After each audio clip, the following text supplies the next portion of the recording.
नमस्कार, मैं हूं आपकी टीचर अर्चना। बच्चों, आप जब कभी कहीं घूमने गए होंगे तो आपने प्राचीन स्मारक और भवनों को अवश्य देखा होगा। साथ ही आप किसी न किसी संग्रहालय में भी कभी न कभी अवश्य गए होंगे और वहां पर रखी हुई विभिन्न वस्तुओं को भी देखा होगा और उनके नीचे लिखे उनके बारे में विवरण को भी आपने देखा होगा। बच्चों, अब सवाल ये है कि इनके बारे में हमें जानकारी कहाँ से मिली, कहाँ से मिलती है इसकी जानकारी। जी हाँ बच्चों, इसके बारे में हमें बताता है हमारा इतिहास। इतिहास से हमें इनकी जानकारी मिलती है। अब प्रश्न ये है कि क्या है ये इतिहास, किसे कहते हैं इतिहास। तो आज के अपने इस वीडियो लेसन में हम देखेंगे कि इतिहास किसे कहते हैं। साथ ही आगे बढ़ते हुए ये देखेंगे कि इतिहास को जानने के स्रोत क्या हैं, किन चीजों के माध्यम से हम इतिहास को जानते हैं। अंतिम बिंदु के रूप में हम चर्चा करेंगे कि इतिहास को जानना हमारे लिए क्यों आवश्यक है, क्यों जानना चाहिए हमें हमारे इतिहास को।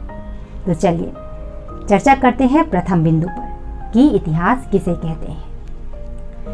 बहुत ही सामान्य अर्थों में कहूं तो कहूंगी कि प्राचीन अत्यंत महत्वपूर्ण घटनाओं और जानकारियों का विवरण इतिहास कहलाता है। और अगर सामान्य बोलचाल की भाषा में कहूं तो कहूंगी कि पुरानी बातें जो लिपिबद्ध हैं इतिहास कहलाती है।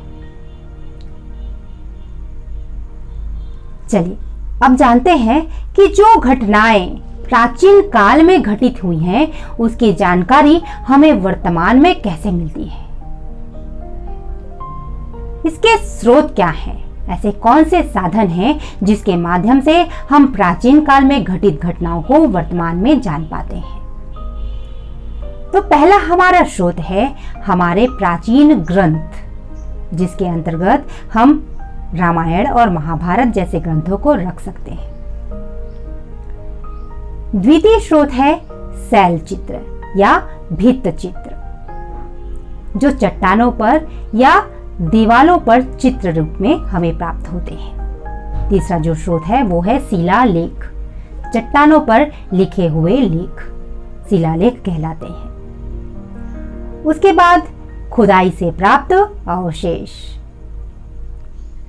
उसके बाद है अन्य स्रोत में भवन एवं स्मारक। उसके बाद प्राचीन वस्तुएं और अंत में यात्रा संस्मरण।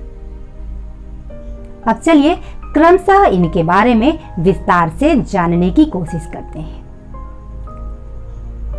चलिए पहले देखते हैं प्राचीन ग्रंथ हमें किस प्रकार से इतिहास की जानकारी देते हैं। बच्चों, आपने सुना है कि राम एक राजा हुआ करते थे और उनके शासन काल में सारी पृथ्वी पर सुख, शांति और समृद्धि थी। प्रजा सत्यव्रतधारी थी। और ये बातें आपको कहां से पता चली? जी हाँ, रामायण से, जो कि हमारा धार्मिक ग्रंथ है। इसके अतिरिक्त हम ये भी जानते हैं कि द्वापर युग में सत्य और धर्म की स्थापना हेतु कौरव और पांडव के बीच एक महान युद्ध हुआ था, जो कुरुक्षेत्र, जो वर्तमान में हरियाणा में स्थित है, में हुआ था। और इसकी जानकारी हमें कहां से मिली? महाभारत से, जो कि हमारा एक ग्रंथ है। तो इस प्रकार ग्रंथों से हमें समाज, नगरों, लोगों के जीवन और उनकी धार्मिक प्रवृत्ति, रीति रिवाजों का पता चलता है। न केवल ग्रंथों से अपितु प्राचीन किताबों से भी, अपितु प्राचीन पुस्तकों से भी हमें इतिहास का ज्ञान होता है। जैसे महान चारण चंद्रबरदाई द्वारा लिखित पृथ्वीराज रासो, इस किताब से हमें महान राजा पृथ्वीराज चौहान के जीवन का पता चलता है। तो इस प्रकार प्राचीन ग्रंथ और प्राचीन किताब हमें इतिहास से अवगत कराते हैं। चलिए अब आगे बढ़ते हैं, देखते हैं भित्त चित्र और शैल चित्र। जैसे मैंने बताया कि भित्तिचित्र गुफा की दीवारों पर बने हुए चित्र और शैल चित्र शिलाओं पर यानी चट्टानों पर बने हुए चित्र। जब हमारे पूर्वजों यानी कि आदि मानव को पढ़ना लिखना नहीं आता था, तब वे अपनी बात कहने के लिए, अपनी बात बताने के लिए इस प्रकार शैल चित्र या गुफा की दीवारों पर चित्र बनाकर, जिसे भित्त चित्र कहा जाता है, अपनी बात कहते थे। ये इन शिलाओं पर चित्र उकेरा करते थे और अपनी बात बताते थे। इन भित्त चित्र और शैल चित्र से हमें पता चलता है कि तात्कालिक लोग किस प्रकार जीवन यापन करते थे, उनका पहनावा क्या था, वो किस प्रकार पशुओं का शिकार करते थे और इससे अपना भोजन प्राप्त करते थे और किस तरह के हथियारों का उपयोग करते थे। बच्चों, आपको वर्तमान काल में भी, अभी वर्तमान में भी शैल चित्र देखने को मिल जाएगा। आप जब कभी रायगढ़ जाओ तो उसके समीप ही काबरा की पहाड़ियां और सिंघनपुर की गुफाएं हैं। आप वहां पर जरूर जाना और आप वहां आसानी से शैल चित्र या भित्त चित्र को देख पाओगे। चलो इसी क्रम को आगे बढ़ाते हैं और जानते हैं शिलालेख के बारे में। जब हमारे इन पूर्वजों को पढ़ना लिखना आ गया, तब वे अपनी बात बताने के लिए बड़ी बड़ी शिलाओं को काटकर उन पर अक्षर बनाने लगे, यानी कि लेख लिखने लगे। इसे ही शिलालेख के नाम से जाना जाता है। अब प्रश्न ये है कि क्या हम इन शिलालेखों को पढ़ सकते हैं?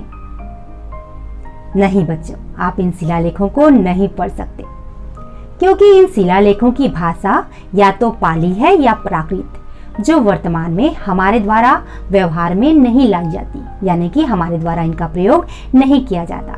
इसलिए इस भाषा को पढ़ना हमारे लिए असंभव है। तो इसे पढ़ कौन सकता है? इसे पढ़ सकते हैं हमारे इतिहासकार और पुरातत्ववेत्ता। ये इतिहासकार क्या होते हैं? इतिहास के बारे में जानकारी रखने वाला व्यक्ति होता है इतिहासकार। और पुरातत्ववेत्ता वह जो पुरानी बसाहटों को खोजकर, उनका पता लगाकर, उन्हें देखकर, उनके बारे में तथ्य एकत्रित कर हमें उसके बारे में जानकारी देता है, वो होता है हमारा पुरातत्ववेत्ता। तो इस प्रकार के शिलालेखों से भी हम तात्कालिक लोगों के जीवन शैली का पता लगाते हैं, उनके बारे में जानते हैं। चलिए आगे बढ़ते हैं और देखते हैं खुदाई से प्राप्त अवशेष क्या हैं और इनसे हमें इतिहास की कौन सी जानकारी प्राप्त होती है। बच्चों, प्राचीन समय में जब आंधी, तूफान, भूकंप और बाढ़ आते थे, तब वस्तुएं, बड़े बड़े शहर, नगर, पशु मिट्टी के नीचे दब जाया करते थे और पुरातत्ववेत्ता इन अवशेषों को खोजकर, इनका पता लगाकर, इनकी खुदाई करके इन्हें बाहर निकालते हैं और इनसे संबंधित जानकारियां हमें देते हैं। इनसे भी हमें लोगों के जीवन, उनके रहन सहन, उनकी धार्मिक प्रवृत्ति का ज्ञान होता है। इस तरह खुदाई से प्राप्त अवशेष हमें इतिहास की जानकारी देते हैं। चलिए अब आगे बढ़ते हैं और देखते हैं भवन और स्मारकों को।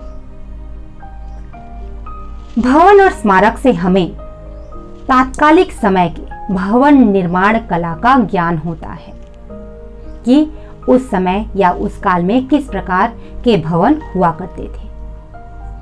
भवनों के अंतर्गत पानी की निकासी की व्यवस्था किस तरह की हुआ करती थी, अन्न को रखने की क्या व्यवस्था थी, ये सब हमें प्राचीन स्मारक और भवनों से प्राप्त होता है। इस प्रकार ये इतिहास की जानकारी देने में हमारी सहायता करते हैं। चलिए आगे बढ़ते हैं और देखते हैं वस्तुओं को। वस्तुओं के अंतर्गत हम रख सकते हैं औजार, हथियार, सिक्के, बर्तन, आभूषण इत्यादि, जिन्हें हम आसानी से संग्रहालय में भी देख सकते हैं। ये वस्तुएं इतिहास का ज्ञान हमें किस तरह से कराती हैं, इतिहास की जानकारी हमें कैसे देती है।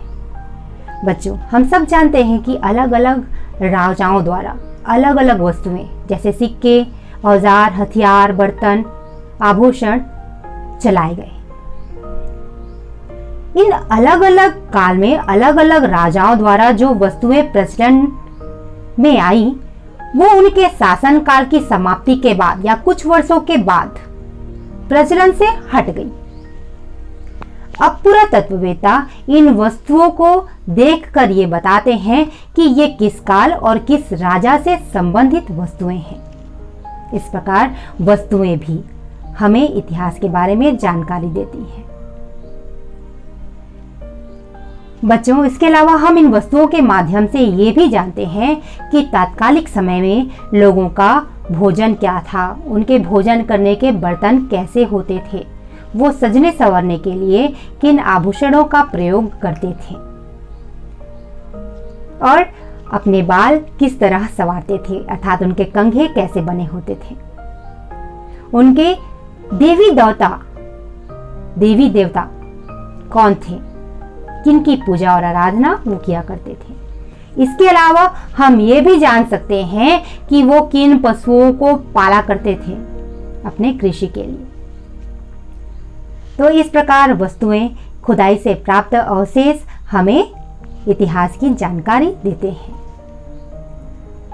बच्चों, अंतिम है हमारा यात्रा संस्मरण। यात्रा संस्मरण किसे कहते हैं?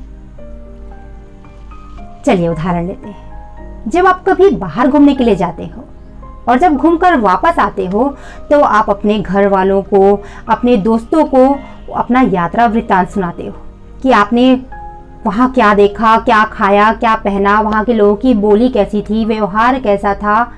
ये सब बातें आप अपने दोस्तों और अपने घर वालों को बताते हो। तो यही तो यात्रा वृत्तांत है, यही यात्रा संस्मरण कहलाता है।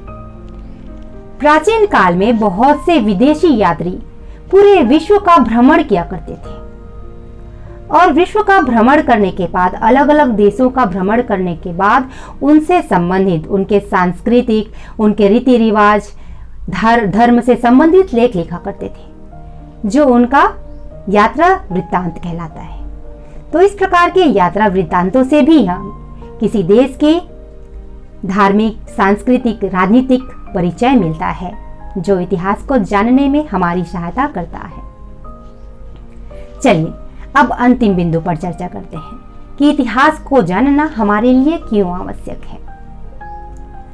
बच्चों, आदिकालीन सभ्यता की प्रगति और उसकी विकास को जानने के लिए हमें इतिहास का जानना बहुत आवश्यक है। इसके अतिरिक्त आदि मानव की क्रमबद्ध उन्नति, पूर्व सभ्यताओं की सामाजिक, आर्थिक, राजनैतिक और सांस्कृतिक स्थिति का ज्ञान प्राप्त करने के लिए भी इतिहास को जानना हमारे लिए अति आवश्यक है। इन सबसे भी महत्वपूर्ण, आज जो हमने विकास, उन्नति को प्राप्त किया है, उसके पीछे हमारा लंबा और महान अतीत छुपा हुआ है, जो हमें निरंतर आगे बढ़ने की प्रेरणा देता है। इसलिए भी इतिहास को जानना हमारे लिए आवश्यक है। तो हमने देखा कि इतिहास क्या है, इतिहास को जानने के स्रोत क्या हैं और इतिहास को जानना हमारे लिए क्यों आवश्यक है। तो आज के लिए इतना ही। धन्यवाद।